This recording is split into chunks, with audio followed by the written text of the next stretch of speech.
Hoje vamos fazer a prova do Enem 2022 de Física, tá? Nós temos o material que a gente está utilizando na descrição do vídeo, em PDF, para vocês poderem acompanhar, e vamos para a primeira questão. A primeira questão diz o seguinte: o sinal sonoro oriundo da queda de um grande bloco de gelo de uma geleira é detectado por dois dispositivos, tá? Situados em um barco, sendo que o detector A está imerso na água e o B está na proa da embarcação.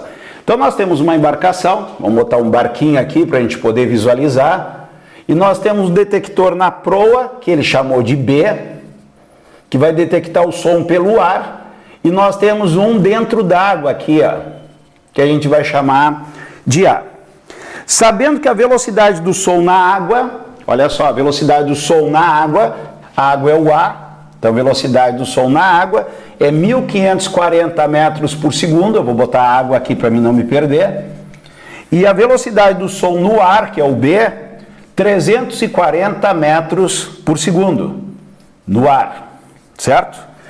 E a geleira que cai, ela está a uma distância L do barco. Vamos colocar o L aqui em cima, aqui, ó, uma distância L do barco. Quando a geleira cai, o som vai percorrer tanto pelo ar como pela água.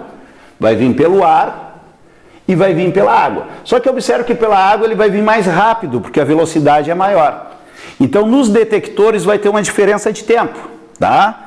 Daí mostra assim, ó, os gráficos indicam em tempo real o sinal sonoro detectado pelos dois dispositivos, os quais foram ligados simultaneamente em um instante anterior à queda do bloco de gelo. Então tu ligou os detectores, em seguida caiu a geleira, eles já detectaram o som.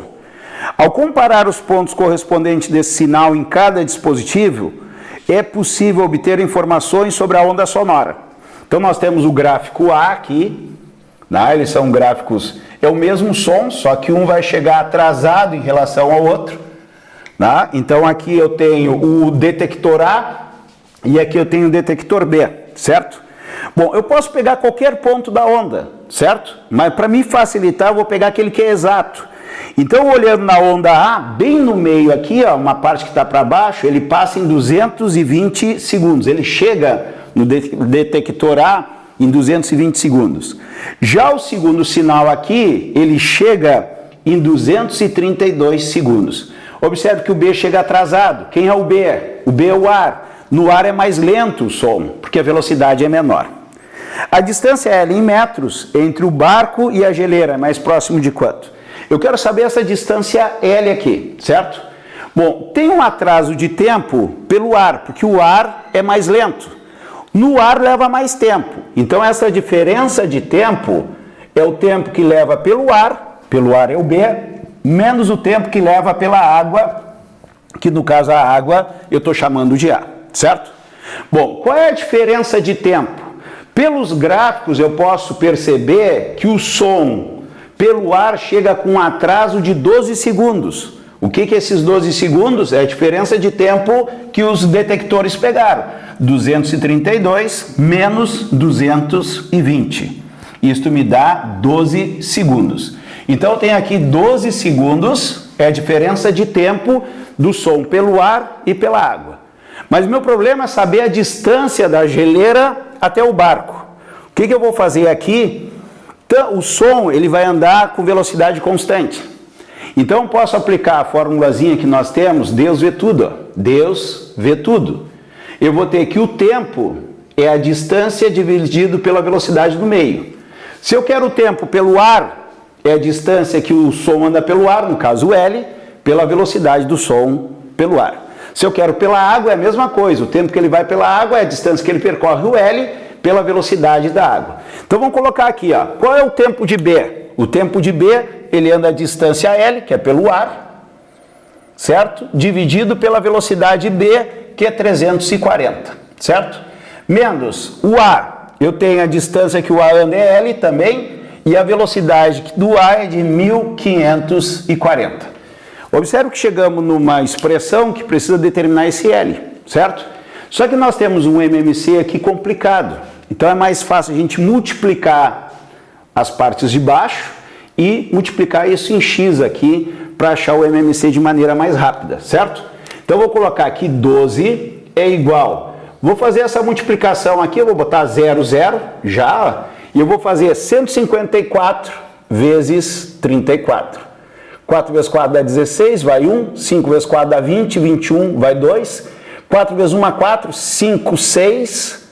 3 vezes 4 dá 12, vai 1. 5 vezes 3, 15, com 1 dá 16, vai 1.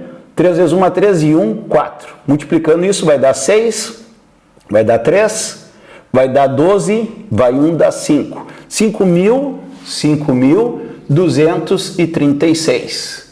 Tá? E eu tenho os dois zeros aqui que eu multipliquei eles. Quando eu pegar esse número e dividir por 340, vai dar outro. Vai dar 1540L menos, pegando esse número dividido por esse, vai dar outro, 340L. Eu vou ter aqui 12 é igual 1540 menos 340, 1540 menos 340, 0, 0, 12, dá 1200. 1200L sobre 5, 2, 3, 6 com 2 zeros. Olha só, já posso cortar esses dois zeros aqui, ó, tá?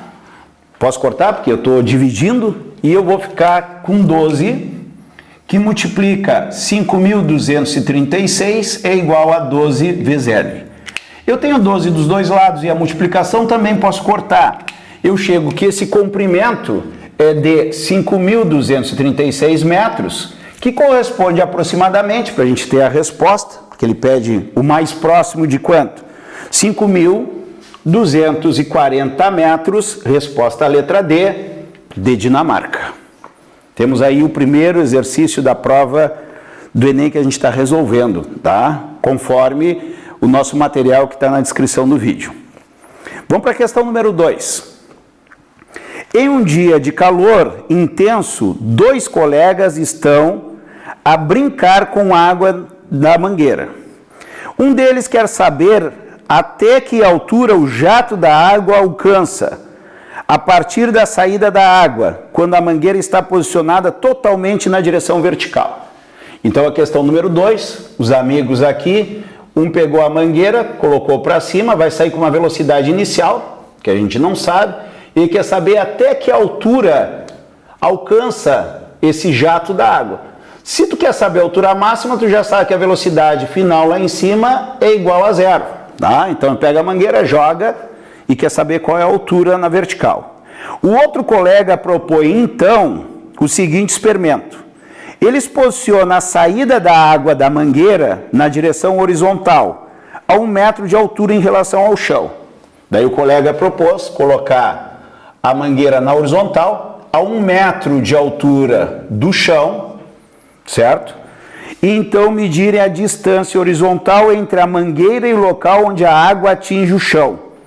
Então está 1 metro do chão aqui, a mangueira vai fazer uma parábola aqui, a água que sai da mangueira é uma parábola, e ele diz aqui, ó, que a medida dessa distância foi de 3 metros, que é da ponta da mangueira até atingir o chão, 3 metros. Tá? Então a gente está diante aqui de um lançamento horizontal, e aqui do lançamento vertical, tá? E a partir disso, eles calculam o alcance vertical do jato de água. Considerando a aceleração da gravidade de 10 metros por segundo ao quadrado, o resultado que eles obtiveram foi de quanto? Pessoal, por que o amigo sugeriu isso aqui? O primeiro queria saber quanto que sobe, tá? É a altura, né, que ele quer saber, né? Em metros, qual é a altura que ele sobe se a mangueira estiver na vertical? Esta é a pergunta. Só que a gente não sabe a velocidade inicial, a velocidade que sai da mangueira. Daí o colega propôs colocar na horizontal, para calcular esta velocidade. Então a gente quer saber essa velocidade inicial, vou chamar aqui de V0. Na realidade é o nosso Vx, tá? Que eu vou colocar aqui, esse Vx vai ser igual ao meu V0. Como é que se calcula o Vx? No lançamento horizontal, a gente vai fazer o cálculo aqui na parte horizontal, não tem aceleração na horizontal, eu posso aplicar aqui o alcance, que é a distância, é a velocidade x vezes o tempo. Ele me deu o alcance da água, que é 3 metros, ele quer saber o Vx, mas eu preciso saber o tempo de queda.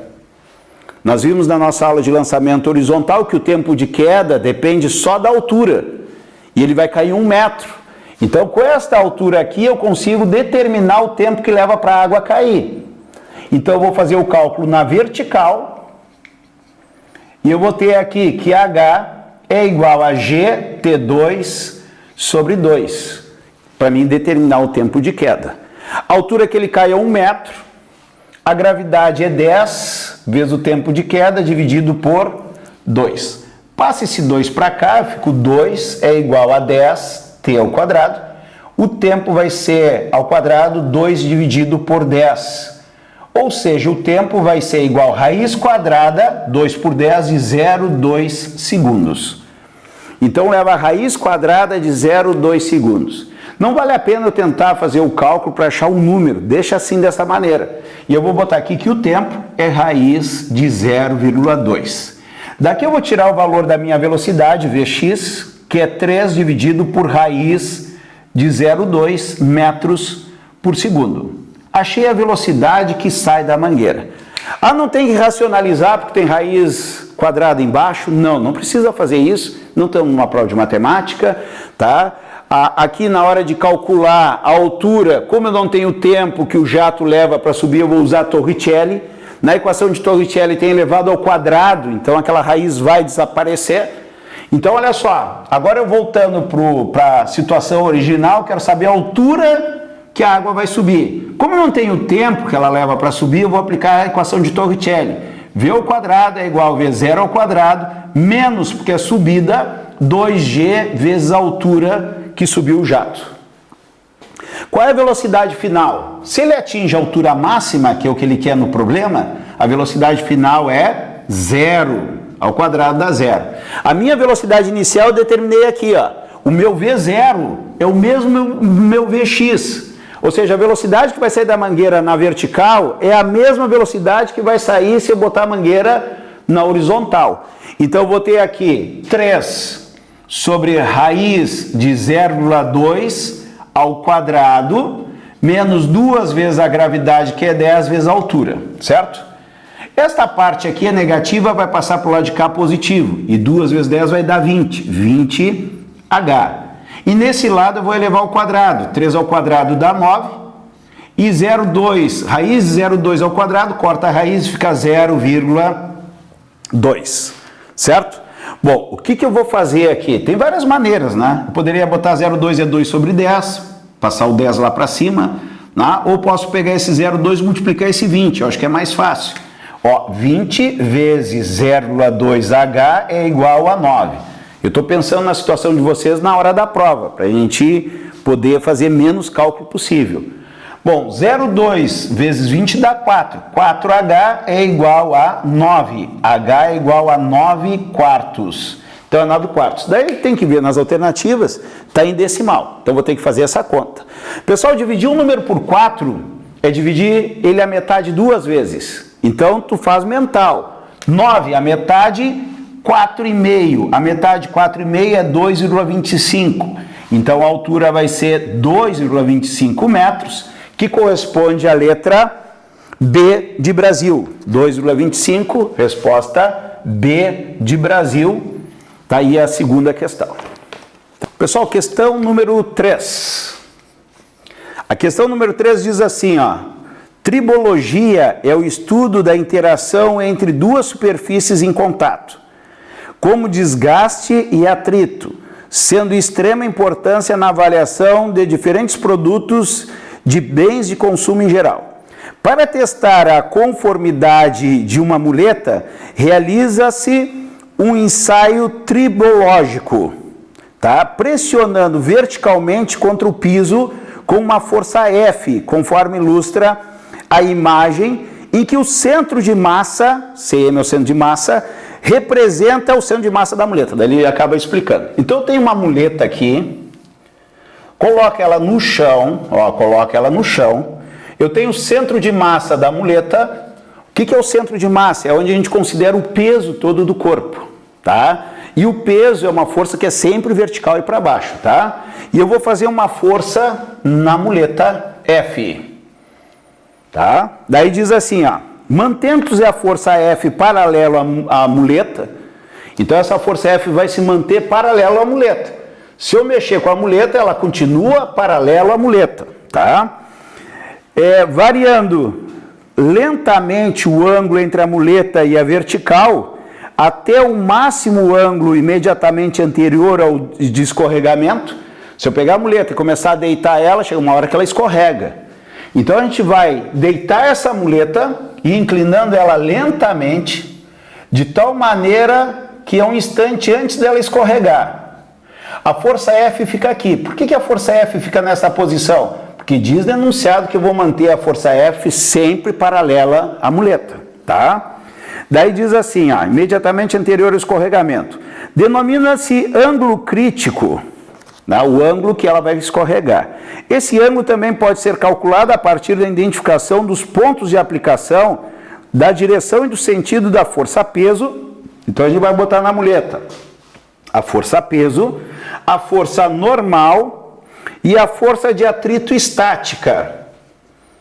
O que é a força de atrito estática? É porque ela ainda não andou, então o atrito é considerado um atrito estático.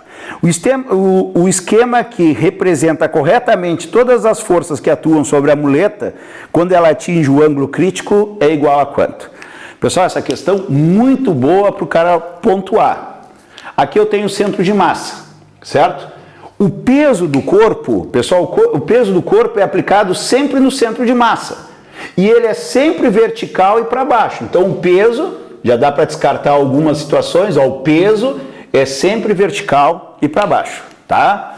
A outra força que eu tenho que colocar é a força normal. A força normal vai existir toda a situação que tiver contato. O corpo encostou na superfície e vai ter a força normal. E ela é chamada normal porque ela é normal à superfície, sempre perpendicular à superfície. Então eu coloquei a muleta aqui, eu estou apertando a normal aqui para cima. Quando eu inclino ela, a normal continua, ó, sempre perpendicular à superfície. Então a normal, ela é colocada no contato e ela é perpendicular ao solo, vamos botar assim, à superfície. Então a força normal estaria nesta posição aqui. Agora me falta a última força, que é a força de atrito. A força de atrito, ela é contrária ao movimento ou à tendência do movimento. Então eu tenho que imaginar para onde que essa muleta vai escorregar. Se eu vier inclinando ela nesta direção aqui, no sentido horário, vai chegar uma hora que ela vai correr para o lado esquerdo. Então a força de atrito é contrária. Ela pode aparecer desenhada aqui como aqui na frente, tanto faz. Tá? Eu vou botar ela aqui, ó. Força de atrito estático. Ela pode aparecer desenhada aqui na frente, a gente vai ver nas alternativas. Então o que acontece aqui? Ó? A A já está descartada, que o peso não está no centro de massa. A B está descartada, porque o peso está no centro de massa, mas a normal também. A normal tem que ser no contato. Tá? A C... Está o peso lá no chão, não tem nada a ver. Tá? A D, nós temos a normal de maneira errada, então só pode ser a alternativa letra E, certo? Alternativa letra E. Olha só, na E eu tenho o peso no centro de massa, eu tenho a normal perpendicular, como eu falei, eu posso botar aqui ou aqui em cima, tanto faz, que nem a força de atrito aqui e na frente. O que interessa é a direção e sentido está correto, e a alternativa de letra E. Então aí a questão 3 bem legal, tá? Para a gente fazer uma pontuação. Vamos para a questão de número 4, certo? Questão de número 4. Um pai faz um balanço utilizando 2 segmentos paralelos iguais da mesma corda para fixar uma tábua, tá? A uma barra horizontal. Então tu tem um balanço, tá? Tem uma barra horizontal e tu vai fazer um balanço assim, ó, uma corda aqui, outra corda aqui e uma tabuinha, certo? Então nós temos duas cordas paralelas, certo? E uma tábua na horizontal. Por segurança, opta por um tipo de corda cuja tensão de ruptura seja 25% superior à tensão máxima calculada nas seguintes condições. Então eu vou calcular a tração da corda, que ela arrebenta, qual é a tração que ela iria arrebentar, e eu vou colocar nesta tração mais 25%. Então eu faço o cálculo, ela vai romper com 100, eu ponho mais 25%, uso uma corda de 125. Ela vai romper com 500, com 400, põe mais 25%, eu vou botar uma corda que aguenta 500. Então ele vai pegar, fazer o cálculo da ruptura da corda e botar mais 25% de segurança. Olha só, vamos ver aqui, ó. O ângulo máximo atingido pelo balanço em relação à vertical é igual a 90 graus. Então eu tenho um balanço aqui, né? Eu tenho um balanço aqui, o que vai acontecer? O balanço pode chegar na parte mais baixa, vamos desenhar ele aqui, ó, na parte mais baixa, e ele pode chegar em relação à vertical, ele pode chegar no máximo a 90 graus, isso que está dizendo, ó. O ângulo máximo atingido pelo balanço em relação à vertical é de 90 graus. Os filhos utilizarão o balanço até que tenha uma massa de 24 quilos. Então o balanço é feito para criança, quando passar de 24 quilos não vai andar mais. Então aqui eu posso calcular o peso que eu vou ter da criança. O máximo vai ser 24 quilos. Como o peso é massa vezes gravidade, eu já tenho o peso aqui, 24 vezes 10, o peso de 240 newtons no balanço. Isso é de quem está andando no balanço, eu tenho o peso de 240 newtons, certo? No ponto mais baixo, eu vou ter as trações aqui, ó, que é a pior situação, ó. Só que eu vou ter duas trações, T e T. Por que eu tenho duas trações? Porque eu tenho duas cordas. Então aí é um ponto fácil de errar, né? Além disso, ele se aproxima do movimento, ele aproxima o movimento do balanço para um movimento circular uniforme. Aí é um erro da questão, tá? Não tem como ser um movimento circular uniforme, um MCU, porque o MCU ele manteria sempre a velocidade igual. Isso não acontece, né? Todo mundo já andou de balanço, sabe que ele para lá em cima. E se estivesse no MCU eu não iria parar aqui, ó. Aqui a velocidade é zero, porque é o ponto mais alto que ele chega, e aqui ele vai passar com uma determinada velocidade. Então o modo da velocidade é diferente, não tem como ser um MCU.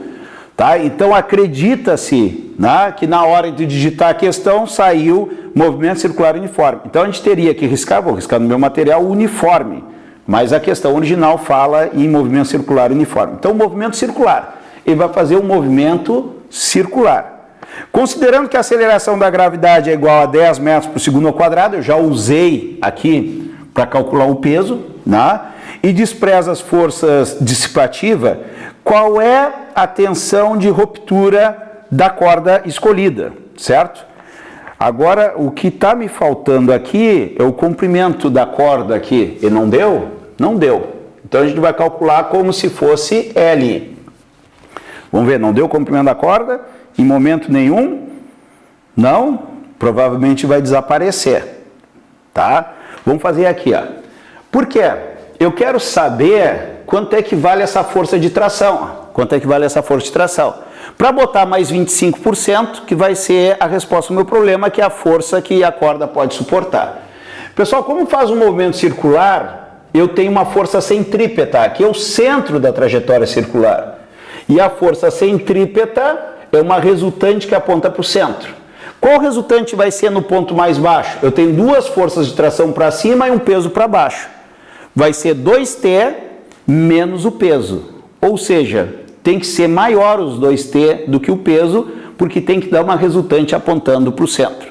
Então a força centrípeta vai ser 2T menos o peso. Só que a força centrípeta também é igual a mv ao quadrado sobre o raio.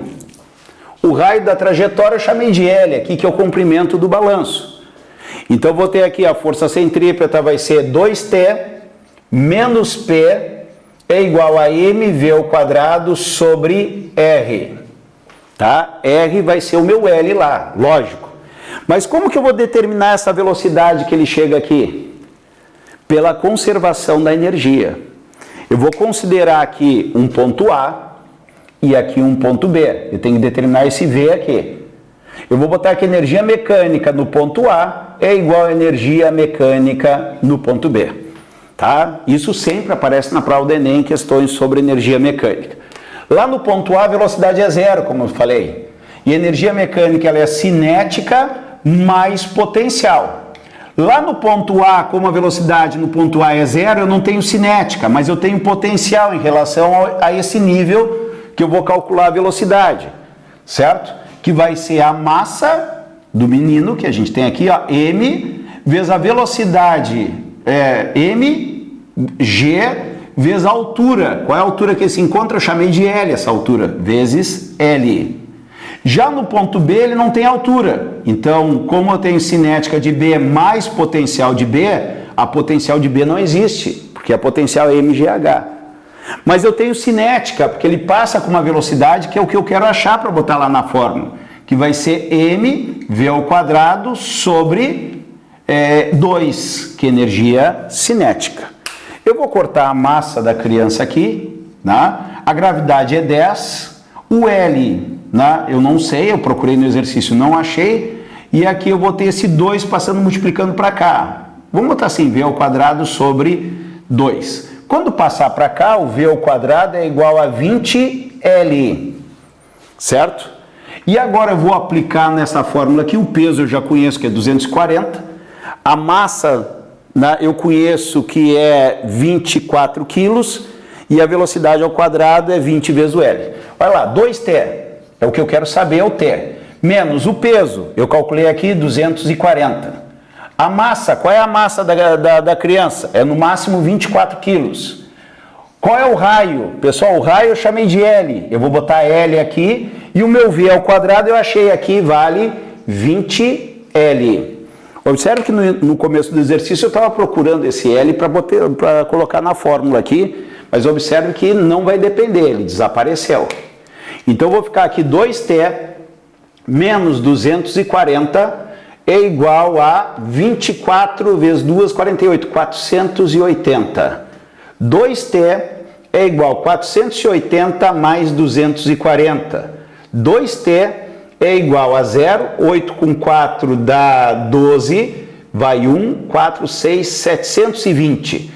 Pessoal, aqui um pontinho de erro, tá? Se tu não botar as duas cordas, tu vai achar que a tração é 720, tu vai botar mais 25%. Mas 720 é a tração das duas cordas. Quando passar dividindo aqui, ó, 720 dividido por 2, vai dar uma tração de 360 newtons. Essa é a resposta? Não. Esta é a tensão da corda de ruptura. Com 360 newtons a corda rompe.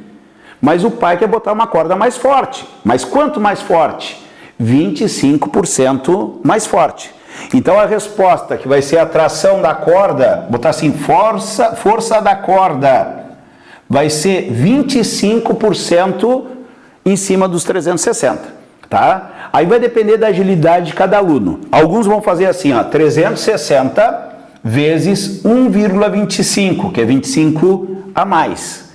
Ou outros vão fazer assim, ó, da corda é 360, 25% é 1/4. Eu vou pegar o 360 e vou dividir por 4. Para mim é mais fácil, ó. 180, 90. Então isso aqui vai dar 0, 9 com 6 vai dar 15, vai 1, 450 newtons vai ser a tração da corda que vai ser utilizada. Então nós temos aqui 450 newtons, a resposta D de Dinamarca. Lógico, se fizer esse cálculo, 360 vezes 1,25, vai dar os 450. Vamos fazer, 360 vezes 1,25, 5 vezes 0, 0, 5 vezes 6, 30, vai 3, 5 vezes 3, 15, 16, 17, 18, 2 vezes 0, 0, 2 vezes 6, 12, vai 1, 2, 6 e 1, 7, 1 repete, dá 0, 6, 3. Ó, dá 0, 0, 10, vai 1, 7, 8, 9, 15, vai 1, duas casas depois da vírgula, 450, os mesmos 450 newtons, tá? Resposta de letra D. Questão número 5. Pessoal, questão número 5. Em 2017, foi inaugurado no estado da Bahia o Parque Solar Lapa, composto por duas usinas, Bom Jesus da Lapa e Lapa, são duas usinas, tá? E capaz de gerar cerca de 300 gigawatts-hora de energia por ano. Considerando que cada usina apresenta uma potência igual a 750 megawatts, Então a potência de cada usina, 75 megawatts de cada uma, são duas, tá? Diz que ali Bom Jesus da Lapa e a Lapa. Com o parque totalizando uma potência instalada de 150 megawatts. Ele já fez o cálculo para mim, né? Vezes duas usinas, e está me dizendo que a potência é de 150 megawatts, tá? Considerando ainda que a irradiação solar média, e sempre cai no Enem, tá? A insolação aqui é de 1.500 watts por metro quadrado. Isso é para dimensionar as placas, né? Cada metro quadrado tem uma incidência solar que consegue captar. Todo mundo sabe que quanto maior as placas, mais energia tu vai conseguir captar do sol, certo? E que a eficiência do painel, eu vou chamar de rendimento, né? A eficiência do painel é de 20%, tá? O parque solar da Lapa entra em operação. Nessas condições, a área total dos painéis solares que propõe o parque solar Lapa é mais próximo de quanto? Eu quero saber a área de placas, certo? Bom, o que eu tenho de dados? Eu tenho uma placa solar. Esta placa solar vai captar uma potência solar. Vai vir uma potência do Sol aqui, ó. Eu vou chamar potência solar. E vai transformar essa potência numa potência elétrica para ser utilizada, potência elétrica. Essa potência elétrica, o problema me deu, diz que as usinas têm 150 megawatts. Pessoal, o quilo é 10 na 3, o mega é 10 na 6, vezes 10 na 6 watts, certo? Porém, ele me fala que essas placas têm uma eficiência de 20%. Na hora de transformar energia, a gente não consegue transformar 100%, a gente transforma uma parte. Se está dizendo que o rendimento é 20%, isso aqui não é a mesma energia solar. Isso aqui é menos, isso aqui corresponde a 20% da energia. Só que a incidência solar é 1.500 watts para 1 metro quadrado. Só que isso aqui é uma potência solar. Então eu tenho que saber qual potência solar que eu estou captando. Isso aqui é 20%, aqui vai ser o 100%. Regra de 3? Sim. Ou simplesmente, quem já está mais ligado, 20% para 100% é 5 vezes mais. Eu vou pegar esse valor e multiplicar por 5. Ó. 150 vezes 5, 5 vezes 0, 0, 5 vezes 5, 25, vai 2, 5 vezes 1, 5, 6, 7, 750. 750 megawatts, tá? Quem não tem essa segurança de fazer aqui, ó, 100% é 5 vezes maior que 20%, vai fazer uma regra de 3. Colocaria assim, a potência solar que eu quero saber, a potência solar é 100%, que chega na minha placa. Eu estou transformando 20% só, estou aproveitando o que foi me dado no problema, que é 150 vezes 10 na 6 watts. Fazendo esse cálculo, a minha potência solar, a regra de 3, agora não vamos perder tempo, vai dar 750 vezes 10 na 6 watts. Bom, eu tenho a potência solar, eu preciso saber para essa potência quantos metros quadrados eu vou precisar de placa. Essa é a minha pergunta. Bom, essa questão da incidência tem uma fórmula, tá? Que é potência por área. Eu não gosto de fazer isso, eu gosto de fazer uma regra de 3, ó. 1.500 watts por metro quadrado é 1.500 watts para 1 metro quadrado. Só que está chegando na minha placa 750 vezes 10 na 6 watts. Isso vai me dar uma área grande, né? Porque 1 metro quadrado é para 1.500 watts. E ali eu tenho 750 vezes 10 na 6 watts. É uma área bem grande. Como é que eu vou fazer isso? Uma regra de 3. Olha só, vou multiplicar aqui 1.500 vezes A é igual a 750 vezes 10 na 6. Vezes 1, 750 vezes 10 na 6. Tá? Eu vou pegar aqui, eu vou botar mais um zerinho aqui para me ajudar. Botar aqui 750, botar mais um zero e tirar daqui. Vezes 10 na 5. Tirei um 10 da potência de 10 e joguei para cá. Para dividir por 1.500. Daí eu corto 2 zeros e 75 por 15 dá 5. Tá? Olha só, dá 5. Se fosse 15 vezes 10, daria 150, a metade é 75. Então aqui vai dar 5 vezes 10 na 5 metros quadrados. Qual é a resposta que é 5 vezes 10 na 5? Está desmembrado aqui, né? Então a gente vai desmembrar isso aqui, ó. A área vai ser 5 com 5 zeros. 1, 2, 3, 4, 5. 500 mil metros quadrados. 500 mil metros quadrados, a resposta é B, de Brasil. Tá? Então, uma questão bem clássica das provas de física. Tá? Então, é uma questão que o aluno já vai com o raciocínio pronto. Tá? Vamos para a questão de número 6. Questão de número 6. O eixo de rotação da Terra apresenta uma inclinação em relação ao plano de sua órbita em torno do Sol, interferindo na duração do dia e da noite ao longo do ano. Então nós temos aqui o desenho do globo, tá? Do planeta. O eixo está inclinado, lá tem o polo norte, e aqui eu tenho o polo sul, o Equador, aqui eu tenho a linha do Equador. Eu tenho os raios solares chegando nesta posição, tá? Chegando nesta posição. Tudo bem? Tranquilos? Bom, o que acontece agora aqui, ó? Parece geografia isso, né? Diz que essa foto é da Terra em 21 de dezembro. Pessoal, nós temos aqui 21 de dezembro. Finalzinho do ano, perto do Natal. E diz assim, ó, uma pessoa instala em sua residência uma placa fotovoltaica, essa coisa de energia solar, né?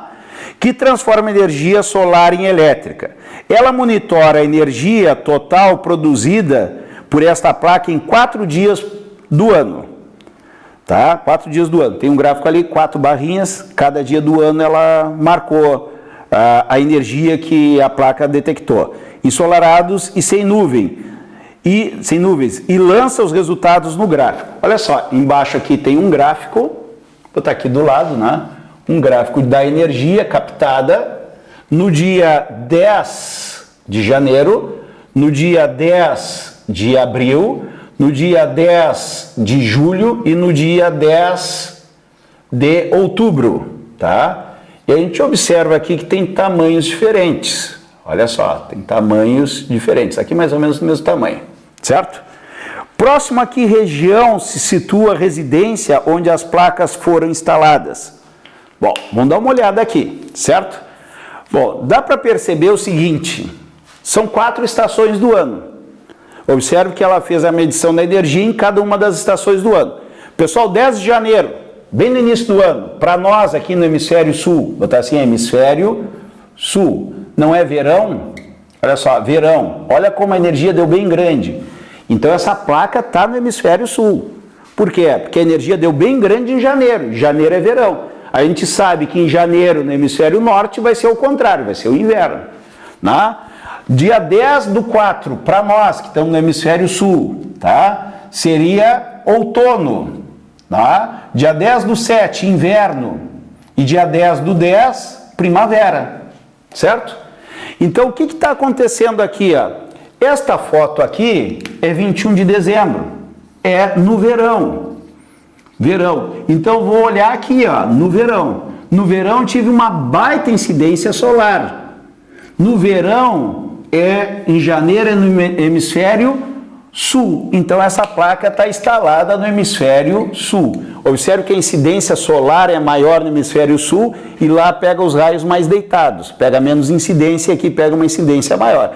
Como a resposta é hemisfério sul, qual o trópico que é? Polo Norte, Polo Sul não é. A linha do Equador não é. Qual o trópico? Daí a minha geografia eu vou dar uma colada aqui. Vou estar na foto aqui, ó, trópico de Capricórnio, que é a parte de baixo aqui. Então a resposta no hemisfério sul nós temos o trópico de Capricórnio. Capricórnio, a resposta é letra A. Tá? Uma questão mais teórica aí, a questão número 6. Pessoal, questão de número 7. Em um autódromo, os carros podem derrapar em uma curva e bater na parede de proteção. Para diminuir o impacto de uma batida, podes colocar na parede uma barreira de pneus.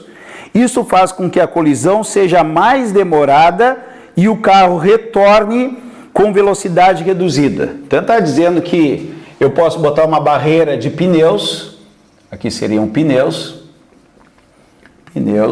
o carro vai chegar com uma velocidade grande, vai bater na barreira de pneus e vai retornar com uma velocidade final, aqui velocidade inicial, uma velocidade final reduzida, tá? Então vai fazer uma redução da velocidade.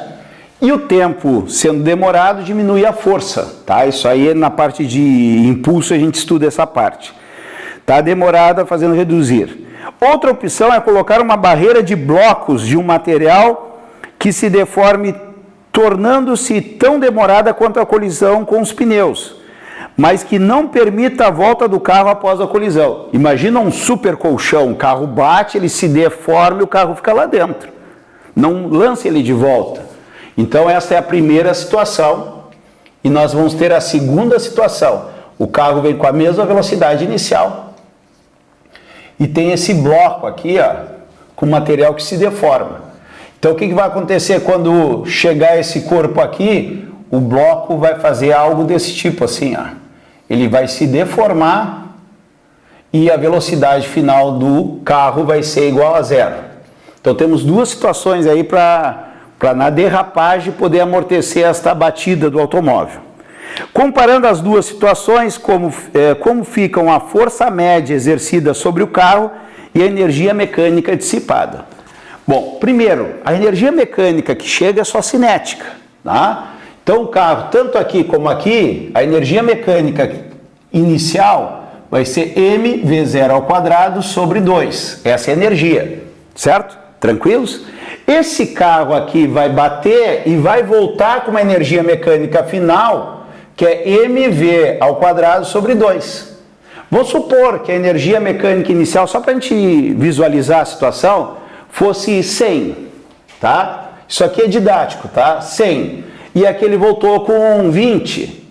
Pô, amorteceu bem. Ele chegou com uma energia de 100, bateu nos pneus e voltou com 20.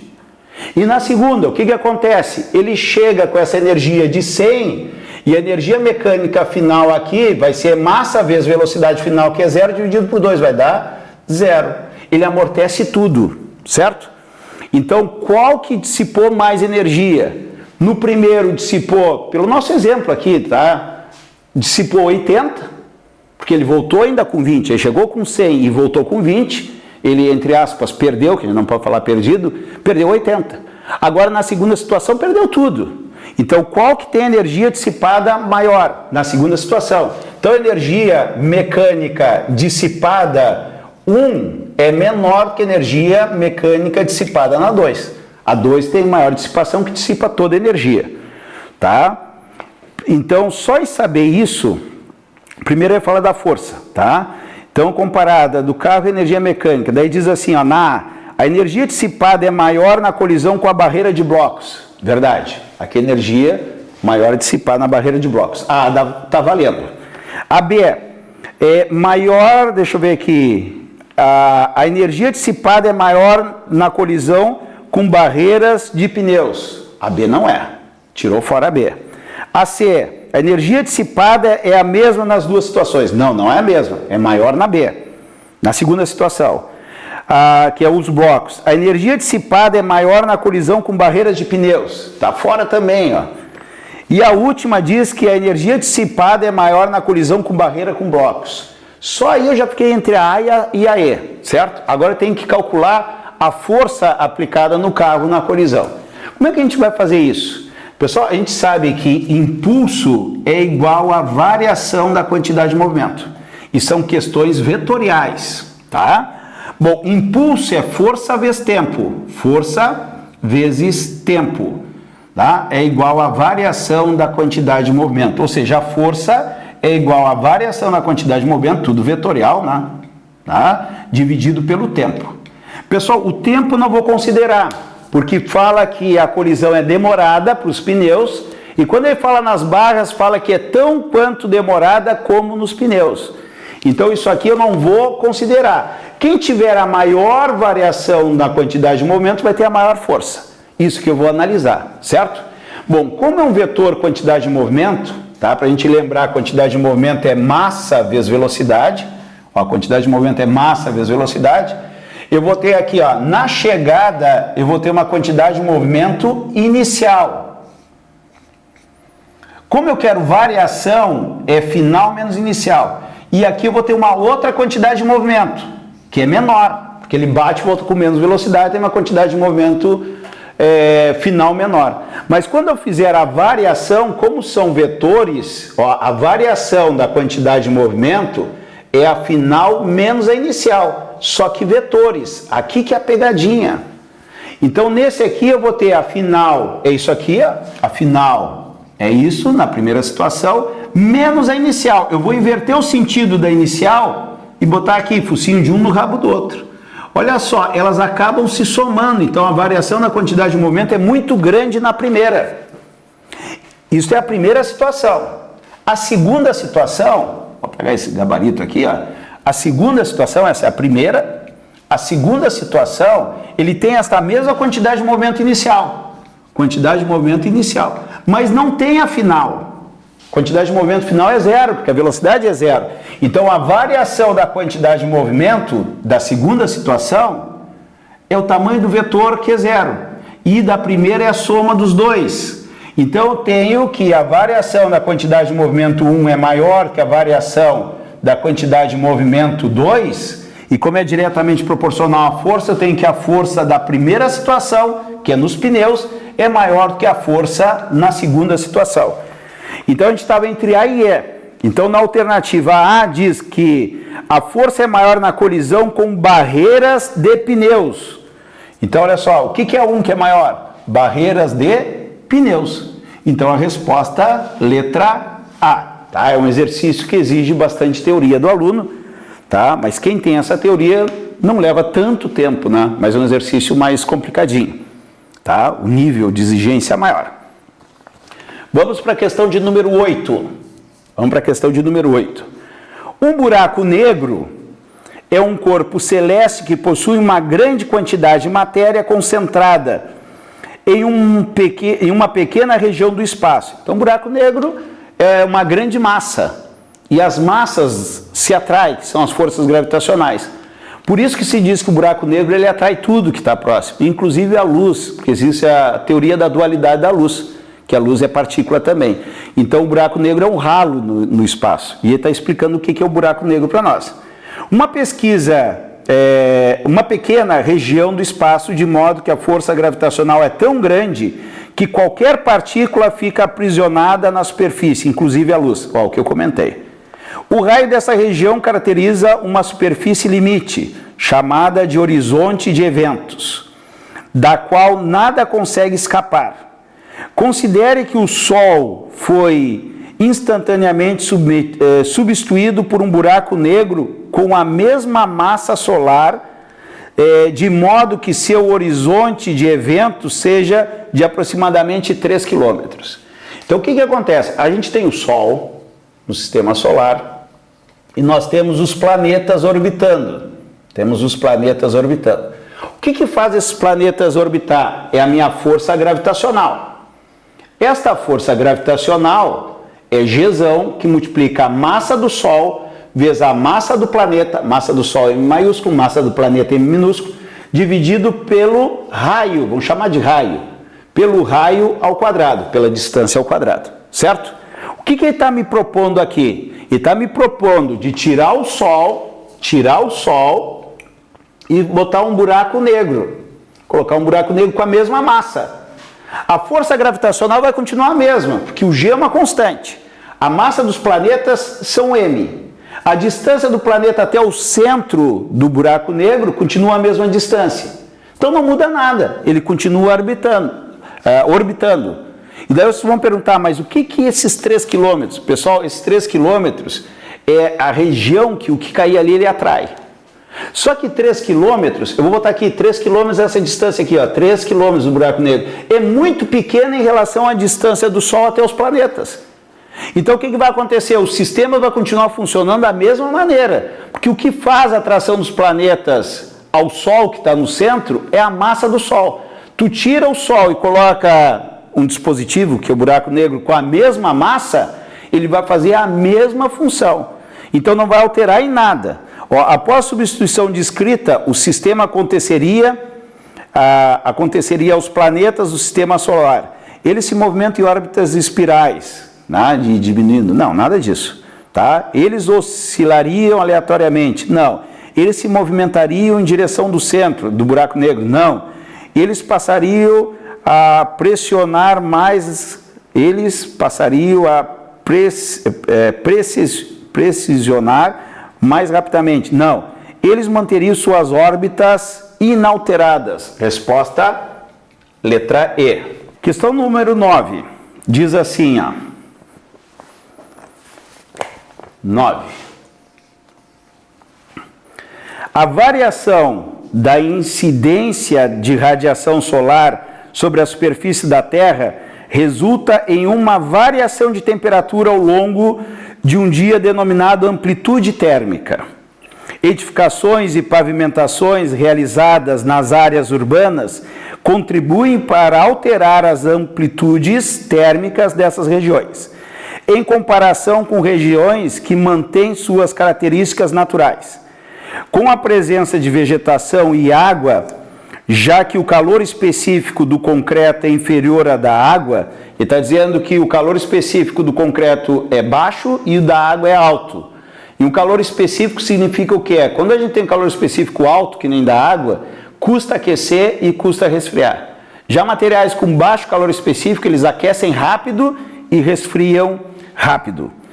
Assim, parte da avaliação do impacto ambiental que a presença do concreto proporciona às áreas urbanas consiste em considerar a substituição da área concretada por um mesmo volume de água e comparar as variações de temperatura devido à absorção da radiação solar nas duas situações.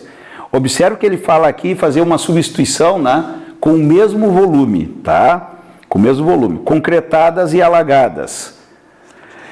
Desprezando os efeitos da evaporação e considerando que toda a radiação é absorvida, essa avaliação pode ser realizada com os seguintes dados. Ele me deu uma tabela aqui, tá?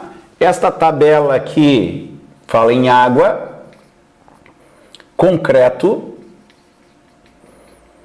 Aqui ele me deu a densidade em quilos por metro cúbico, tem que ficar de olho nessas unidades. Aqui o calor específico, joule por grama grau Celsius. Tudo bem? Então aqui ele me deu uns dados aqui é 1000, aqui é 2500 a densidade, né? Aqui 4,2 e aqui 0,8, ó, calor específico mais baixo do que a água e o concreto bem mais denso do que a água. A razão entre as variações de temperatura nas áreas concretadas e alagadas. Então quer saber a variação de temperatura nas áreas, ó, a razão é a primeira, né? Da variação de temperatura nas áreas concretadas, vou chamar de C, sobre a área alagada. Alagada, tá? Bom, o que acontece? Eu estou comparando uma área concretada com uma área alagada e vai receber a mesma incidência solar, a mesma quantidade de calor. Então eu vou partir que a quantidade de calor na parte concretada é igual à quantidade de calor na parte alagada. Tá? Sempre cai calorimetria na prova do Enem, tá? E a forma do calor sensível é o que? Macete. Então aqui eu vou ter a massa concretada vezes o calor específico do concreto vezes a variação de temperatura do concreto. E a parte alagada eu vou ter a massa alagada vezes o calor específico alagado vezes a variação de temperatura alagada, certo? Observe que me deram a massa. Mas aqui, a massa na fórmula, mas me deram a densidade. Mas existe uma relação de densidade e massa. Até pelas unidades dá para ver aqui, se o cara esqueceu, a densidade, quilograma é massa, metro cúbico é volume. Então a massa é a densidade vezes o volume. Então no lugar da massa do concreto eu vou colocar a densidade do concreto vezes o volume. Ah, não é volume de concreto? É, mas só vou chamar de V, porque diz no enunciado que o volume de concreto vai ser substituído pelo mesmo volume de água, tá? Vezes CC, que é calor específico do concreto, vezes a variação de temperatura do concreto. A massa de alagado vai ser a densidade da água, vezes o volume, calor específico da água, vezes variação de temperatura da água. Corta os volumes e agora é só botar os valores. Quanto é que é a densidade do concreto? Densidade do concreto, 2.500. Vezes o calor específico do concreto, 0,8. Fábio, não está preocupado com as unidades? Não, porque eu vou usar as unidades dos dois lados, não precisa converter nada. Vezes ΔTC.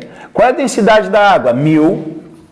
Qual é o calor específico da água? 4,2 vezes ΔTA. Agora eu vou acomodar para a minha resposta. Eu quero saber o ΔTC sobre o ΔTA. Primeiro eu vou tirar essas vírgulas todas aqui. Aqui eu vou ficar 4,2 vezes 1.000, 4.200. ΔTA. E aqui eu vou ficar 0,8, corta um zero, corta aqui, 250 vezes 8.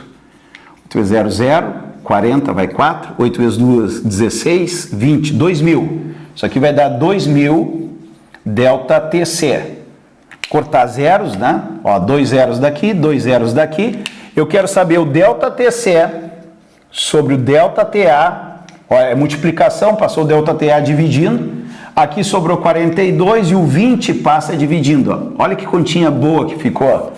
Né? 42 por 2 dá 21, dividido por 10, 2,1. Vamos ver se a gente tem essa resposta. 2,1, resposta B de Brasil. Tá? Um exercício de cálculo, mas sem complicação. Tá? Um exercício legal para fazer uma pontuação aí na 9. E agora para a questão 10. Questão 10. Uma questãozinha teórica. Nós temos aqui, ó, em 2002, um mecânico da cidade mineira de Uberlândia teve uma ideia para economizar o consumo de energia elétrica e iluminar a própria casa num dia de sol. Para isso, ele utilizou garrafas plásticas PET com água e cloro, conforme ilustram a figura. Pessoal, por que ele põe cloro na água? Se tu botar água, né? Eu já estou olhando as figuras aqui, eu postei numa rede social antes da prova, né, esse evento aqui, então cheguei a ler, né, qual era a ideia do cara. O cara põe uma garrafa com água para dentro de casa, os raios solares batem e distribui a luz lá dentro. Claro que se não botar o cloro vai criar limo e daí vai ficar escuro, por isso que é colocado o cloro para a água ficar clarinha sempre, tá? Então nós temos aqui, ó, cada garrafa foi fixada ao telhado de sua casa em um buraco com diâmetro igual a de uma garrafa muito maior, igual a de uma garrafa, muito maior que o comprimento de onda da luz. Nos últimos 2 anos, sua ideia já alcançou diversas partes do mundo e deve atingir a marca de 1 milhão de casas utilizando a luz engarrafada. Que fenômeno óptico explica o funcionamento da luz engarrafada? Pessoal, tu tem o telhado aqui, ó. Tens o telhado aqui. Daí tu faz vários furos no telhado e coloca uma garrafa PET aqui, ó. E esta garrafa PET, ela vai ter água. Vamos tentar simular a situação aqui parecida, né? Difícil de desenhar o nível da água. É reto. Bom, está funcionando essas garrafas como se fossem lâmpadas, porque a luz não fica só na volta da garrafa, a luz chega na garrafa e ela espalha essa luz. Qual é o fenômeno que eu tenho que eu consigo desviar a luz? É o fenômeno da refração. Só em pensar isso, o cara já mataria, né? Chega um raio aqui, ó, pelo ar, tá, troca aqui, ó, e aqui vai ter de novo, troca de meio. Veio pelo ar, passa pelo plástico, o ar, a água, o plástico, o ar de novo, então vai sofrendo desvios, né? Então a luz solar vai chegando aqui, ela vai desviando aqui. Aqui eu fiz uma reflexão, não é? Tá? Ela vai chegando e vai desviando, né? Eu não estou preocupado que mais, menos, né? Para onde vai desviar. Só para mostrar para vocês que a luz entra na água e quando passa da água para o ar, passando pelo plástico ali, mas é muito fino, eu tenho um desvio. Então a luz vai haver uma dispersão. Então que fenômeno é esse? É o fenômeno da refração. O que é uma refração? Uma refração acontece quando muda o meio, muda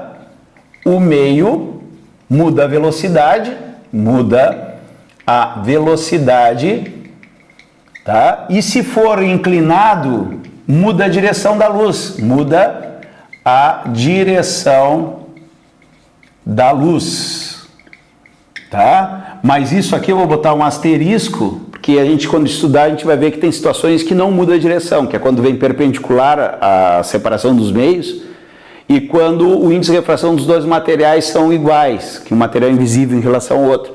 Mas na maior parte dos casos muda a direção da luz. Por isso que eu botei esse asterisco. A luz vem inclinada ali e vai ter um desvio do ar para a água e da água para o ar novamente, tá? Então nós temos aí a questão de número 10. Pessoal, questão de número 11. Questão de número 11. A fim de classificar melhor rotas de um aplicativo de trânsito, um pesquisador propõe um modelo com base de circuitos elétricos. Nesse modelo, a corrente representa o número de carros que atravessam por um ponto da pista no intervalo de 1 segundo. Então, carros por segundo é quantidade por segundo. Então, os carros é como se fossem as cargas elétricas, certo? Há uma diferença de potencial DDP corresponde à quantidade de energia por carro necessário para o deslocamento de 1 metro. De uma forma análoga à lei de Ohm, cada via é classificada pela sua resistência.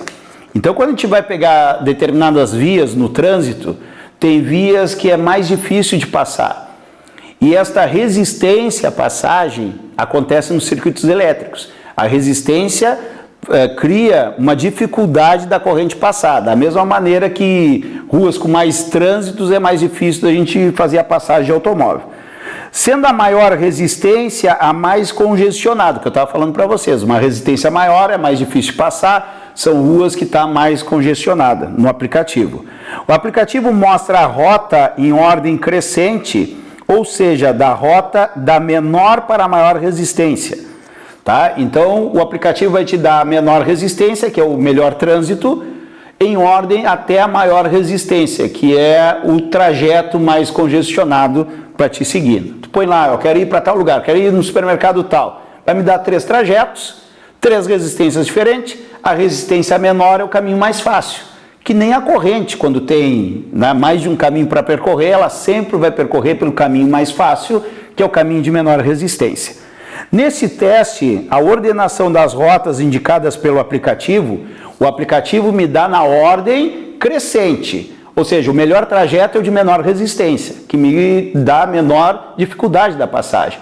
Então eu vou botar a menor resistência, depois a segunda, depois a terceira resistência nesta ordem.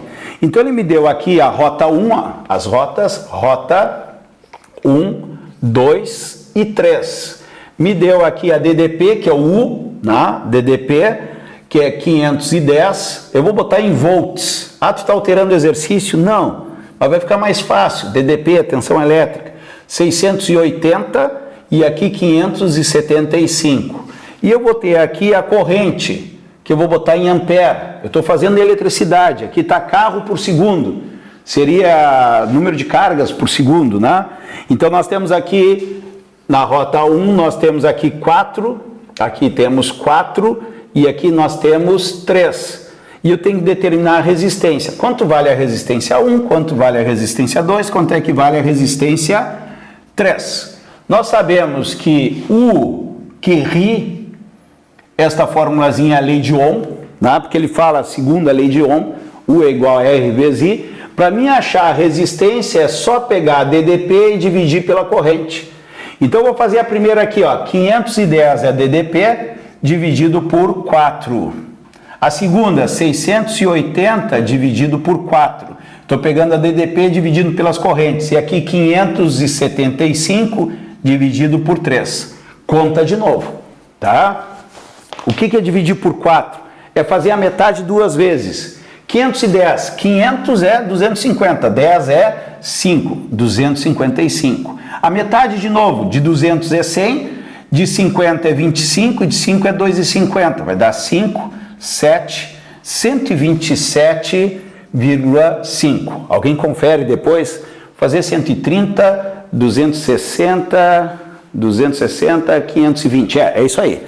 Tá? Faz um cálculo arredondado para ver se a gente não errou feio. 680 dividido por 4, a metade de 680, 340. A metade, de novo, 170. 170 ohm, certo? E a última resistência, dividir por 3. Ó, 5 e 5 dá 10, com 7 dá 17. Não dá para dividir por 3, né? Mas como é que faz na prova aqui? Para ser divisível por 3, a soma dos algarismos tem que ser múltiplo de 3. Ó, vou dar uma dica para vocês para a gente ser rápido, a gente vai achar mais ou menos. Ó, 5 e 5, 10, com 7 dá 17. 17 dá para dividir por 3? Não, mas 18 dá. Então eu vou somar mais um aqui, eu vou botar 6 aqui por minha conta. Botei mais um, não vai mudar muito o resultado. Agora 576 dá por 3, ó. 576 dá para dividir por 3. Olha só, dá 1 vezes 3 dá 3, sobra 2. 27, 9 vezes 3, 9 vezes 3 dá 27, sobra 0. 6 dá 2, 192. Provavelmente é 191, alguma coisa a resposta na calculadora. Mas eu cheguei à conclusão que o aplicativo vai me dar as rotas em ordem de menor resistência, que é o melhor caminho. Menor resistência de todas é 1. Depois vem a rota 2 e depois a rota 3. Já está em ordem aqui. Então seria 1, 2 e 3. 1, 2 e 3, a afirmativa letra A. Tá? Então um probleminha, quem sabe a lei de Ohm aí é um probleminha que sabe que foi um problema bem simples. Vamos para a questão número 12. Questão número 12. O quadro mostra valores de corrente elétrica e seus efeitos sobre o corpo humano. Tá? Corrente elétrica no corpo humano nós chamamos de choque elétrico. Tá? Então a gente tem o dano físico ali, né? Até 10 mA, dor e contração muscular, e vai indo e cada vez vai piorando conforme vai aumentando a corrente. Daí diz assim, ó, a corrente elétrica que percorrerá o corpo de um indivíduo depende da tensão aplicada e da resistência elétrica média do corpo humano. Ó, depende da tensão e depende da corrente. Este último fator está intimamente relacionado com a umidade da pele, que a pele seca apresenta resistência. Então o ser humano, vou botar assim, o ser humano seco tem resistência na ordem de 500 quilo-ohm, pessoal, 500 mil ohm, certo? Mas se molhada, o ser humano molhado, ó, o cara molhado, a resistência cai para 1 quilo-ohm, 1 quilo-ohm. Então observe, a gente tem uma resistência com a pele seca de 500 mil ohm, e quando a gente está molhada, a resistência cai para 1000 ohm. Conforme cai a resistência, passa mais corrente, porque a resistência, a dificuldade é a corrente passar. Então se eu tenho uma resistência menor, molhado, vai passar uma corrente maior e os danos físicos que estão na tabela vão ser piores. Vamos ver, apesar de incomum, é possível sofrer um acidente utilizando baterias de 12 volts. E vai me dizer que o cara vai se acidentar aqui com uma bateria de 12 volts, tá? Considerando um indivíduo com a pele molhada, ó, molhada, então tiro o seco fora aqui, ó, molhada, olha só, a resistência é de 1000 ohm, vou botar aqui 1000, ó, 1000 ohm, que eu vou usar no problema, tá? Sofreu uma parada respiratória ao tocar simultaneamente nos pontos A e B. Pessoal, o cara sofreu uma parada respiratória. Tu vai na tabela e vai procurar parada respiratória. Parada respiratória, é a terceira linha da tabela. Parada respiratória. Respiratória. Quando é que tem uma parada respiratória? Quando a corrente é de 20 mA até 100 mA, tá? Tu tem a parada respiratória. Vamos ver aqui. Qual associação das baterias foi responsável pelo acidente? Tá? Bom, primeiro tem que saber qual é a tensão, as baterias são de 12 volts, qual é a tensão que vai me dar esse choque para mim ter uma, como é que ele chama aqui, uma parada respiratória. Olha só, eu vou pegar esse intervalo, 20 miliampere é 20 vezes 10 na menos 3 ampere. Eu vou aplicar o que ri, o que ri. A tensão vai ser a resistência 1000 ohm, olha lá, 1000 ohm. Eu vou botar 10 na 3, ó, 10 na 3 ohm. 10 na 3 ohm vezes a corrente de 20 vezes 10 na menos 3. Corta 10 na 3 com 10 na menos 3, a tensão é de 20 volts. Pessoal, essa corrente corresponde a uma tensão de 20 volts. E o 100 miliampere, o que ri, olha só, a tensão vai ser a resistência 10 na 3 vezes 100 vezes 10 na menos 3, que é o milli. O milha, 100, milha é 10 na menos 3. Corta 10 na menos 3 com 10 na 3, 100 volts. Então tu vai ter uma parada respiratória quando tu tiver uma tensão entre 20 volts e 100 volts. 100 volts.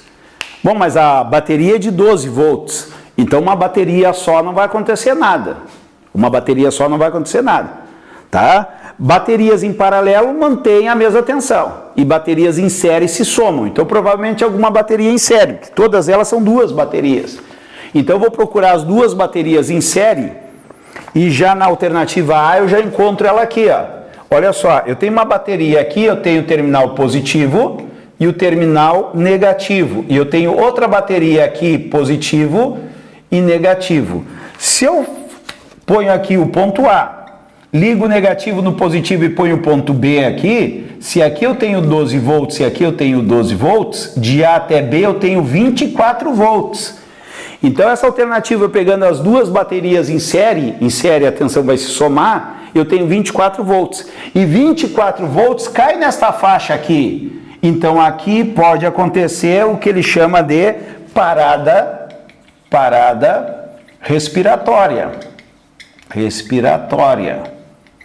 Ou seja, 24 volts está entre a faixa de 20 volts e 100 volts, que corresponde à corrente 20 miliampere e 100 miliampere, que está na tabela como parada respiratória. Então a alternativa é a letra A. Pessoal, questão de número 13. Questão de número 13. Nós temos o seguinte: uma lanterna funciona com 3 pilhas de resistências interna igual a 0,5 ohm. Então eu tenho 3 pilhas. Geralmente elas são ligadas em série. Ligadas em série. Então aqui eu tenho uma pilha, aqui eu tenho outra pilha e aqui eu tenho a terceira pilha. Me fala que a resistência é de 0,5 ohm em cada uma das pilhas, certo? Quando posicionadas corretamente, deve acender uma lâmpada incandescente com especificação. Ó, eu vou ligar ela numa lâmpada incandescente. Os dados desta lâmpada aqui, a potência é de 4,5 watts e a tensão de 4,5 volts. Ou seja, tem essa potência quando ligada em 4,5 volts. Cada pilha posicionada correta gera uma FEM, que é a força eletromotriz, de 1,5 volts. Então nós temos aqui 1,5 volts, 1,5 volts e 1,5 volts. Esse é o meu circuito, certo? 1,5 volts.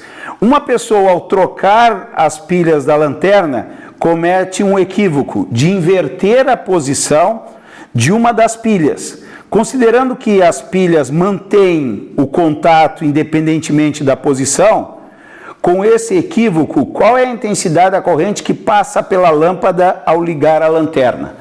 Pessoal, essa aqui é a situação correta.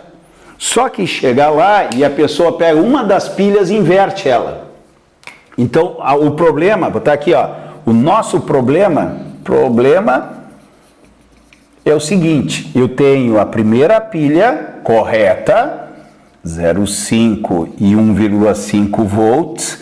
Eu tenho a segunda pilha colocada correta, 0,5 ohm, força eletromotriz de 1,5 volts. E eu tenho a terceira pilha colocada ao contrário, 0,5 ohm, 1,5 volts. E aqui eu tenho a minha lâmpada, certo? Bom, eu quero saber a corrente que circula com a ligação errada. O pessoal poderia cortar aqui, ó, porque aqui, ó, menos, mais, vai somando, ó, ligação em série. Aqui mais e menos. Então esta vai eliminar essa, porque esta pilha virada, ela vai funcionar como um receptor. Diferente daqui, ó, menos, mais. Eu tenho 1,5 mais 1,5 mais 1,5 dá 4,5 volts de força eletromotriz equivalente. Agora aqui, quando uma inverte, eu tenho 1,5 mais 1,5, 3. Menos 1,5 dá 1,5, tá? Então aqui a minha força eletromotriz é 1,5 ohm. Eu quero saber a corrente que vai circular, ou seja, eu tenho 3 pilhas, mas uma está anulando a outra. Então só uma está funcionando e eu quero saber quanto é essa corrente. Eu vou aplicar o QRI. Olha só, já fiz aqui da 1,5, né? Na realidade é 1,5 mais 1,5 menos 1,5. E a resistência do circuito é as 3 resistências internas e mais a resistência da lâmpada. Ah, mas não foi dado. Não, mas ele deu as características da lâmpada. Então daqui, ó, eu vou tirar que potência é U ao quadrado sobre R. A potência da lâmpada é 4,5, a tensão é 4,5 ao quadrado dividido pela resistência. Passa a resistência para o lado de cá. Resistência que multiplica 4,5. Esse 4,5 ao quadrado é 4,5 vezes 4,5. Só para me simplificar aqui, ó, corta aqui. A minha resistência da lâmpada é 4,5 ohm. Da onde é que saiu? Das especificações da lâmpada que foi dado no enunciado. Então aqui eu tenho uma resistência de 4,5 ohm. Quanto é que na resistência total do circuito? Insere a resistência soma. A corrente é a mesma que passa em todas. Então eu vou ter 0,5 mais 0,5 mais 0,5 mais 4,5 vezes a corrente I. 1,5, aqui vai dar 4,5 mais meio, 5. 5,5, 6. 6 vezes I. Ou seja, a minha corrente vai ser 1,5 dividido por 6. 1,5 por 6 não dá 0, 15 por 6, 15 dividido por 6 dá 2, 2 vezes 6 dá 12, sobra 3, 30 dá 5, 0,25 ampere. 0,25 ampere é a resposta alternativa à letra A, tá? Então uma questãozinha aí de circuitos elétricos, tá? De pilha, né, que ocorreu um equívoco, a gente inverteu a pilha anulou outra, né, porque ela ficou, em vez de gerador, ela passou a ser um receptor, e calcular a nova corrente, que é 0,25. Poderia calcular a corrente antes aqui, mas o problema não pede, a gente só iria perder tempo. Mas vocês vão ver que a corrente aqui em cima seria bem maior do que esse 0,25. Questão de número 14. Questão de número 14. Nós temos aqui, ó, o manual de uma ducha elétrica informa que seus 3 níveis de aquecimento, morno, tem uma tabela, morno, quente e super quente, apresentam as seguintes variações de temperatura da água em função da sua vazão. Então tem a vazão, que é dada aqui em litro por minuto, certo? E eu tenho a variação de temperatura aqui para várias estações, morno, quente e super quente. Então nós temos aqui a variação de temperatura para essas aqui. Eu tenho a vazão do chuveiro de 3 e de 6 litros por minuto. Pessoal, o que é a vazão do chuveiro? A vazão é quando tu abre mais o registro ou deixa o registro mais fechadinho.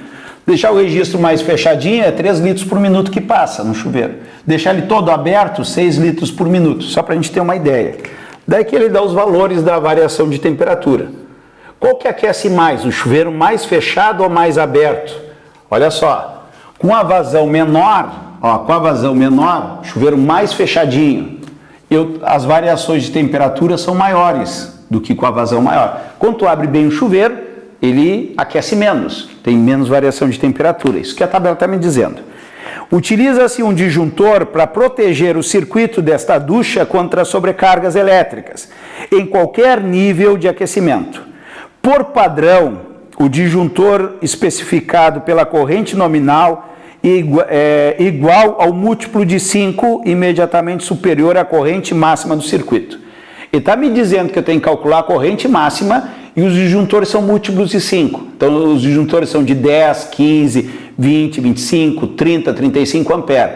Eu vou achar a corrente e vou pegar o imediatamente acima, múltiplo de 5, tá?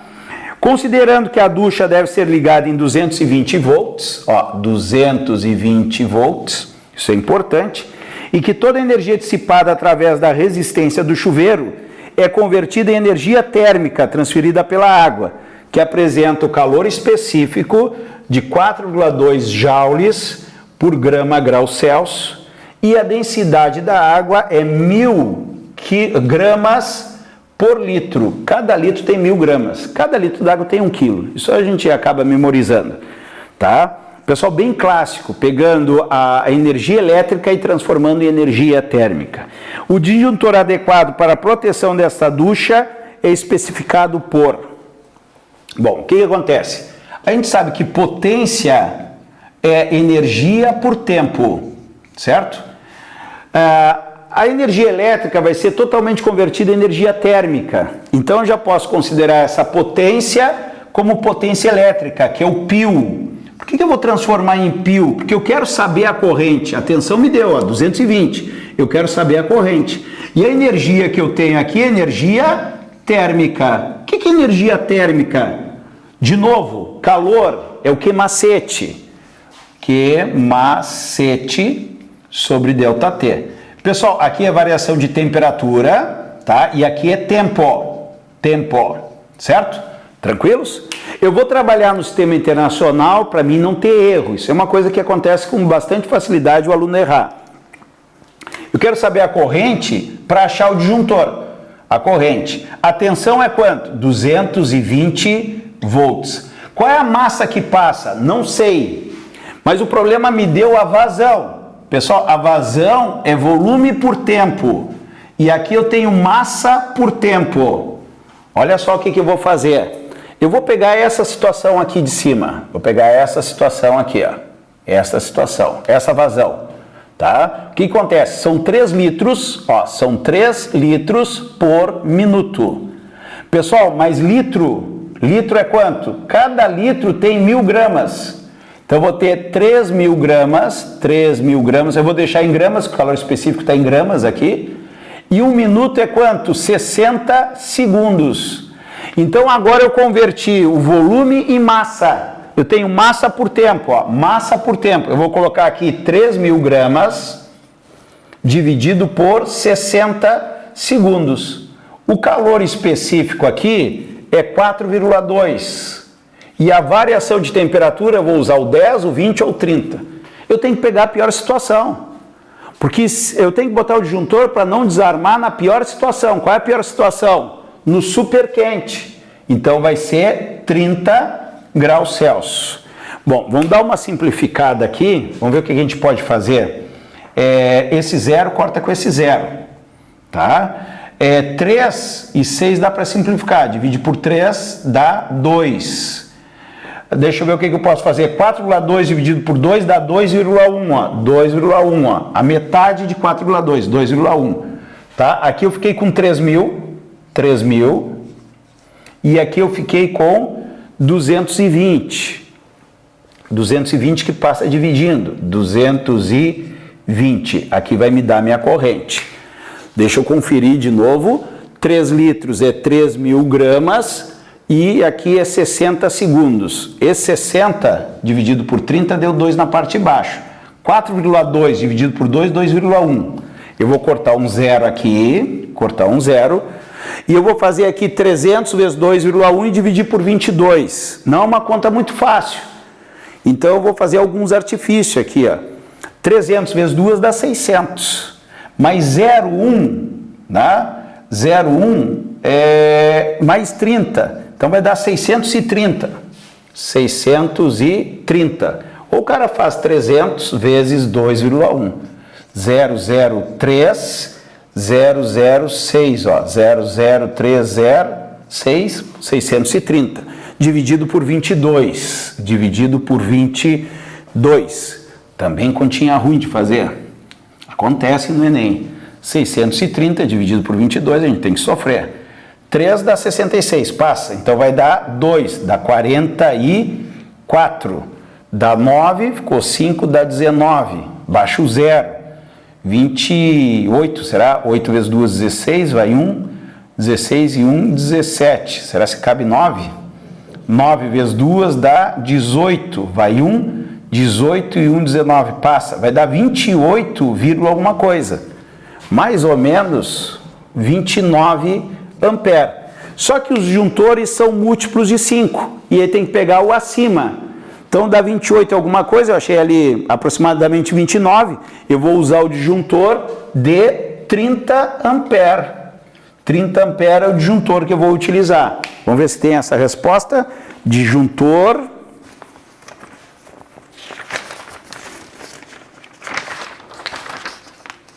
de 30 ampere. Acertamos a questão aqui. Disjuntor de 30 ampere, resposta B de Brasil. Questão número 15 diz: o físico Oesterley observou que um fio transportando corrente elétrica produz um campo magnético. A presença do campo magnético foi verificada ao aproximar uma bússola de um fio conduzindo corrente elétrica. A figura ilustra um fio percorrido por uma corrente elétrica constante e com sentido para cima. Os pontos A, B e C estão num plano transversal e equidistantes ao fio. Em cada ponto foi colocada uma bússola. Considerando apenas o campo magnético por causa da corrente, as respectivas configurações das bússolas dos pontos A, B e C, uma questão clássica de vestibular na prova do Enem, tá? Isso aqui é muito clássica essa questão, tá? É estranho, mas apareceu. Nós temos aqui um fio, ó, que vai ter uma corrente, e aqui a gente tem uma placa, uma base perpendicular ao fio, a corrente está subindo, e vai criar um campo ao redor aqui. Pessoal, esse campo aqui é dado através da regra da mão direita, certo? Então a gente vai saber se o campo ali é horário ou anti-horário. Então a gente vai pegar a mão direita, olha só, na filmagem é difícil fazer, ó, o polegar me dá o sentido da corrente e os demais dedos me dá o sentido do campo. Olha o que eu vou fazer aqui, ó. A corrente é para cima, tá? Eu vou ter o fio, a minha mão vai passar por trás do fio, com a mão direita, e vai sair desse lado. Então eu vou ter um campo nesse sentido aqui, ó. O campo vai ser nesse sentido o campo magnético. O que o aluno precisa saber? Que toda bússola, quando tem a orientação do campo, o norte da bússola, se eu tenho só o campo magnético, o norte da bússola vai me dar a direção do campo magnético que é tangente às linhas de indução. Então o que vai acontecer aqui? Ele me marcou 3 pontos aqui, ó, o ponto A, o ponto B aqui na frente e o ponto C. O que o aluno deve fazer? É traçar tangentes aqui, aqui e aqui, ó. E essas tangentes, no mesmo sentido do campo que eu achei através da regra da mão direita, vai me dar o campo magnético, ó. Aqui eu tenho um campo magnético, aqui eu tenho um campo magnético e aqui eu tenho um campo magnético. Eu vou passar a limpo para ficar melhor da visualização. Se eu largar bússolas exatamente nesses pontos, olha só o que vai me acontecer. Aqui eu tenho a corrente e eu tenho essa situação aqui, ó. Aqui o campo deu assim, ó, tangente nessa posição. A bússola vai apontar o norte. A gente tem que saber que o norte é a parte que vai ser destacada, vai ser achurada, vai ficar nesta posição. O norte da bússola coincide com o sentido do campo magnético. Aqui eu vou ter outra bússola e aqui eu vou ter outra bússola. E eu vou procurar agora entre as alternativas o que está mais próximo disso. Olha só, na alternativa A tem as bússolas radiais apontando para o centro, está fora. A B também é a mesma situação. A C tem a bússola perdida ali, né?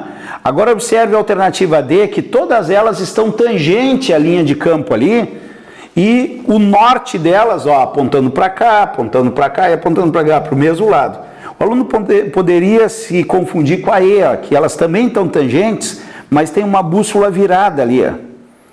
Uma não, ela está virada, todas, está no sentido contrário, ó. Como é a regra da mão direita, o sentido é esse aqui, ó.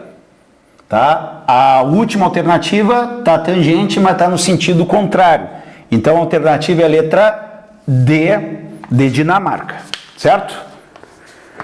Questão número 16, tá? Que talvez muitos classifiquem essa questão como uma questão de biologia, mas dá para a gente resolver. Questão número 16 fala o seguinte: no processo de captação da luz pelo olho, para a formação de imagem estão envolvidas duas estruturas celulares, os cones e os bastonetes.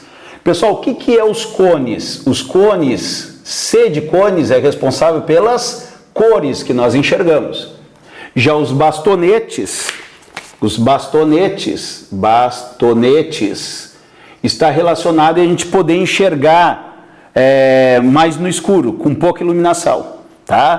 Por exemplo, os felinos, coruja, tudo consegue enxergar bem à noite porque tem os bastonetes muito desenvolvidos. Em compensação, os cones não são tão bons como o ser humano. E o ser humano consegue enxergar as cores por causa dos cones. Isso é o que já tem que ter em mente. Agora a gente vai tirar mais dados do exercício, certo? Então nós temos aqui, ó, os cones são sensíveis à energia do fóton. E está me dizendo que os cones têm a ver com a energia do fóton, tá? E os bastonetes, a quantidade de fótons emitidos. Então, número de fótons emitidos, tá? Os cones têm a ver com a energia do fóton e os bastonetes a quantidade de fótons que é emitido, tá? Vamos ver aqui. Sensíveis, os cones sensíveis à energia e os bastonetes à quantidade de fótons incidentes. A energia do fóton que compõe os raios luminosos está associada à sua frequência. Isso é física moderna, né? A gente tem uma formulazinha que energia é igual a HF, ou seja, tem a ver com a frequência. E o que é a frequência? A frequência são as cores. O vermelho tem uma frequência baixa, o azul já tem uma frequência maior, o violeta a maior frequência das cores, né? Então nós temos que os raios estão associados à frequência e a intensidade é o número de fótons incidentes. Um animal que tem bastonetes mais sensíveis, o que vai acontecer? Ele está falando do animal que tem bastonetes mais sensíveis, né? Então ele não tem o grande poder de ver as cores, mas ele tem o grande poder, como é muitos fótons, de enxergar com pouca iluminação. Vamos ver as alternativas. Um animal que tem bastonetes mais sensível irá apresentar daltonismo, nada a ver. Perceber cores fora do espectro visível, também não. Né? Enxergar bem em ambientes mal iluminados. A resposta é a letra C, porque os bastonetes é responsável em enxergar com pouca iluminação. Tá? Então, uma questão de biologia, né? Mas que dá para a gente trazer um pouco para a física. E a questão 17 é uma questão mais da química. Tá? Nós temos um conteúdo na física moderna que é a radioatividade, só que coincide com conteúdo de química e no Enem é cobrado como química, nos outros vestibulares como física, então dá para a gente fazer também. O elemento iodo tem a função biológica e acumulado na tireoide. Nos acidentes nucleares de Chernobyl e Fukushima, ocorre a liberação para a atmosfera de radioisótopos de iodo. Iodo é 131, tá? Responsável por enfermidades nas pessoas que foram expostas a ele. O decaimento de uma amostra de 12 microgramas de isótopo de iodo 131, então ele me dá uma massa inicial aqui de 12 microgramas. Então, uma quantidade de iodo radioativo, ele me deu a massa inicial de 12 microgramas. Foi monitorado por 14 dias conforme o quadro. Então, ele me dá um quadro aqui, não é? Que eu tenho o tempo em dias e eu tenho a massa. Tempo e massa. 0, 2, 4, 5, 6, 8 e 14. Né? Os dias aqui e a massa de cada um correspondente. Então nós temos a massa aqui no 4, 8,5, 7,8, 7,2, 6, 3,6, a massa aqui 12 e aqui 10,1. Pessoal, o que é o decaimento radioativo?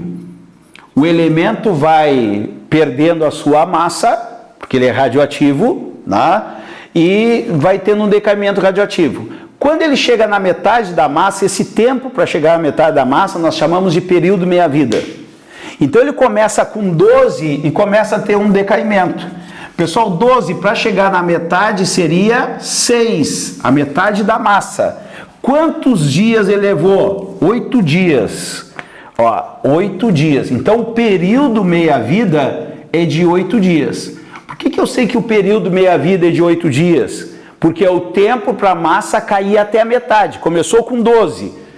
Em 2 dias 10,1, em 4 dias 8,5, mas lá no 8º dia está com 6, com a metade da massa. Então levou 8 dias para cair a metade da massa. Mais 8 dias vai para 3, cai a metade de novo. Cada 8 dias vai caindo a metade.